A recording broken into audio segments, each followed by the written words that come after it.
हमारे हिंदू धर्म में कन्यादान को सबसे बड़े दानों में एक बताया गया है। हर दंपति को कन्यादान जैसा महादान अवश्य करना चाहिए। जिन दंपतियों की कन्या ना हो, ऐसे दंपति भी तुलसी विवाह के दिन तुलसी जी का विवाह कराकर कन्यादान का पुण्य प्राप्त कर सकते हैं। और हमारे हिंदू धर्म में तुलसी विवाह का विशेष महत्व है। कार्तिक मास के शुक्ल पक्ष की देव उठान एकादशी और द्वादशी तिथि दोनों ही दिन तुलसी विवाह करने की परंपरा है। इस दिन तुलसी जी का विवाह भगवान विष्णु के शालिग्राम रूप के साथ किया जाता है। तो तुलसी विवाह करने के लिए आपको आवश्यकता होगी तुलसी जी के पौधे की। अगर आपके पास तुलसी जी का पौधा नहीं है तो आप नर्सरी से नया पौधा खरीद कर भी आज के दिन ला सकते हैं। विवाह कराने से पहले तुलसी जी के गमले को खूब अच्छी तरह से सजा लेना चाहिए। तुलसी जी को स्नान करा लेना चाहिए, पत्तियों को अच्छी तरह से धुल देना चाहिए और जो मिट्टी है उसे भी अच्छे से साफ कर लेनी चाहिए। तुलसी जी का विवाह कराने से पहले आपको अपने घर की दिशा निश्चित करनी होगी, क्योंकि तुलसी जी का जो विवाह है वो खुले आंगन में घर के मुख्य द्वार के आसपास या छत पर किया जाता है। तो आपके यहाँ पर जैसी भी सुविधा हो आप कर सकते हैं।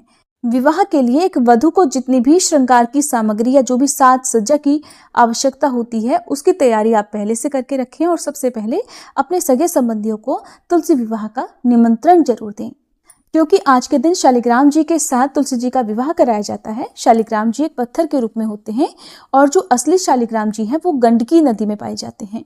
तो आप शालिग्राम जी की जो भी मूर्ति है, तस्वीर है, उन्हें आप एक अलग से चौकी पर जरूर स्थापित करें।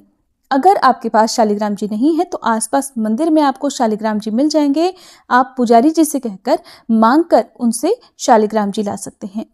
अगर फिर भी आपको ना मिल पाए तो आज के दिन आप भगवान विष्णु या भगवान कृष्ण की मूर्ति या तस्वीर के साथ भी तुलसी जी का विवाह करा सकते हैं। बस ध्यान ये रहे कि भगवान कृष्ण या भगवान विष्णु की जो प्रतिमा या तस्वीर आपके पास हो वो अकेली तस्वीर हो, साथ में राधा जी या लक्ष्मी जी नहीं होनी चाहिए।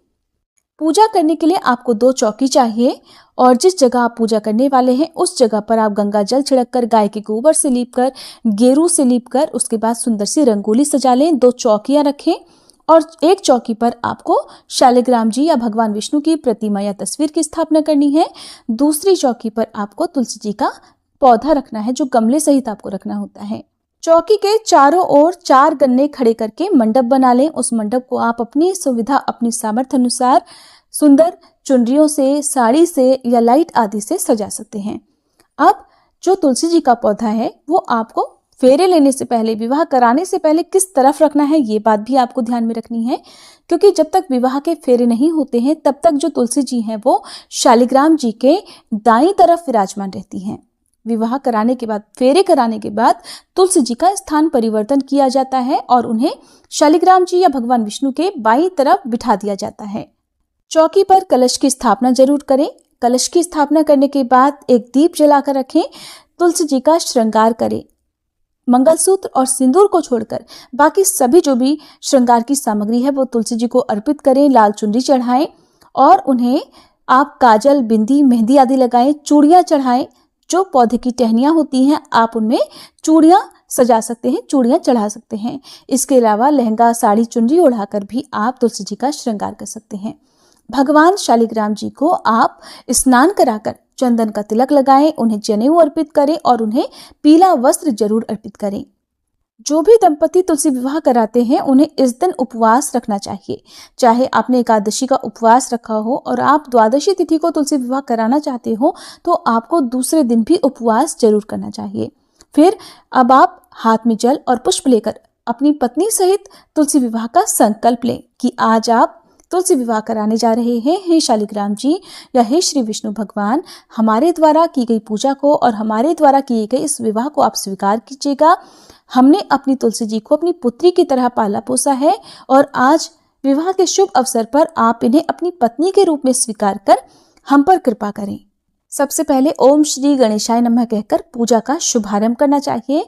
अब तुलसी जी के मंत्रों का, जैसे ओम सुभद्राय नमः, ओम सुप्रभाय नमः, ओम श्री तुलसी नमः, इन मंत्रों का जाप करते हुए आप तुलसी जी को एक एक पूजन सामग्री अर्पित करें। उन्हें फूलों की माला पहनाएं और शालिग्राम भगवान जी का श्रृंगार भी इसी प्रकार से करें। ध्यान रखें कि शालिग्राम भगवान जी को अक्षत अर्पित नहीं किए जाते हैं। तिलक लगाने के बाद आप थोड़े से सफेद तिल शालिग्राम जी को जरूर अर्पित करें। कच्चे दूध में आपको हल्दी का पेस्ट बना लेना है। हल्दी पाउडर मिलाकर जिस तरह से हल्दी की रस्म निभाई जाती है उसी प्रकार से आप पहले तुलसी जी को, तुलसी जी की टहनियों पर और तुलसी जी की जड़ में थोड़ा सा ये लेप लगाएं और फिर शालिग्राम जी को भी लेप लगाएं। इसके बाद उन्हें जल से स्नान कराएं। तुलसी जी के पौधे में जल छिड़कें और शालिग्राम जी की जो भी तस्वीर प्रतिमा आपके पास है उनका भी आप इस प्रकार से स्नान कराकर वस्त्र पहनाएं। तुलसी जी को मेहंदी लगाएं और शालिग्राम जी को भी मेहंदी लगाएं। आज के दिन जो भी फल, पकवान, मिठाई आपने भगवान को और तुलसी जी को भोग में लगाने के लिए रखे हैं उन्हें भी आप एक अलग से थाली में जरूर रख लें। पूजा करते समय आप तुलसी जी को जो भी अन्य सामग्री भेंट में देना चाहते हो उसके साथ दक्षिणा जरूर रखें। जैसे कि आज के दिन तुलसी जी को बहुत से लोग बर्तन, श्रृंगार की सामग्री या दक्षिणा के साथ साथ जो भी वस्त्र आदि हैं वो भी अर्पित करते हैं, वो भी भेंट स्वरूप देते हैं। जिस तरह से बेटी की विदाई की जाती है, बेटी को विवाह के बाद कुछ न कुछ भेंट स्वरूप वस्तुएं दी जाती हैं, उसी प्रकार की वस्तुएं आप चाहें तो तुलसी जी को भेंट कर सकते हैं। बहुत से लोग विवाह करने के बाद जो तुलसी जी का पौधा है वो भी शालिग्राम जी के साथ ही मंदिर में भिजवा देते हैं, उन्हें विदाई दे देते हैं। अगर आप चाहें तो आप भी ऐसा कर सकते हैं। यदि आप ऐसा नहीं करना चाहते तो विवाह करने के बाद तुलसी जी के उन्हीं पौधे को आप अपने घर में रखकर डेली उसी प्रकार से पूजा कर सकते हैं जैसे आप पहले से करते आए हैं। अब आप एक हवन कुंड में अग्नि प्रज्वलित करें।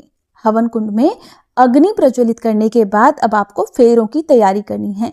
फेरों की तैयारी करने के लिए आपको चाहिए एक पीला पटका ना हो तो लाल चुनरी, और जिसे आप शालिग्राम जी और तुलसी जी को इस प्रकार से उड़ाएं कि बीच में आप उनके गांठ लगा सके।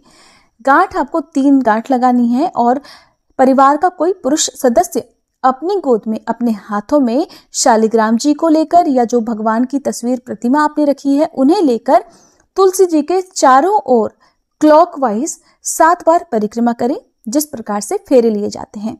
फेरे लेने के बाद अब तुलसी जी को शालिग्राम जी के बाईं तरफ विराजित कर दे। जो उनका गमला है, गमले सहित आप या चौकी सहित आप उन्हें तुलसी जी को शालिग्राम जी या भगवान विष्णु के बाईं तरफ विराजित कर दें। इसके बाद शालिग्राम जी से स्पर्श कराकर तुलसी जी को सिंदूर चढ़ाएं, उन्हें मंगलसूत्र अर्पित करें। उससे पहले हर वस्तु श्रृंगार की जो भी है वो शालिग्राम जी से जरूर स्पर्श कराएं।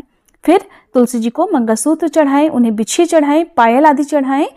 तुलसी जी को चढ़ाए गए सिंदूर में से थोड़ा सिंदूर जो सुहागिन महिलाएं हैं वो अपनी मांग में जरूर लगाएं। ऐसा करने से दाम्पत्य जीवन मधुर बना रहता है, पति पत्नी में लड़ाई झगड़े आदि नहीं होते हैं। इस प्रकार फेरे कराने के बाद और श्रृंगार की आवश्यक सामग्री चढ़ाने के बाद तुलसी जी और शालिग्राम जी का विवाह हो जाता है। अब इसके बाद हाथ जोड़कर आप शालिग्राम जी से प्रार्थना करें और इस प्रकार से कहें कि हे शालिग्राम भगवान जी, अब विवाह के समय फेरे संपन्न हो चुके हैं, आप हमारी तुलसी जी को अपनी पत्नी के रूप में स्वीकार कीजिए। फेरे कराने के बाद अब आप सभी का मुंह मीठा कराएं। उससे पहले तुलसी जी और शालिग्राम जी को जो भी भोग आपने बनाया है उसका भोग लगाएं। शालिग्राम जी को मुख शुद्धि के लिए पान जरूर भेंट करें। आज भी आपको ध्यान रखना है कि शालिग्राम जी को जब आप भोग लगाएं तो उसमें तुलसी जी का पत्ता रखकर जरूर भोग लगाएं, वरना शालिग्राम जी अपना भोग स्वीकार नहीं करते हैं। क्योंकि एकादशी और द्वादशी तिथि के दिन तुलसी दल नहीं तोड़े जाते हैं, तुलसी पत्र नहीं तोड़े जाते हैं, तो आप दशमी तिथि के दिन ही सूर्यास्त से पहले पहले तुलसी पत्र तोड़कर रख लें और उन्हें बाद में जल से धोकर भगवान को भोग लगाएं।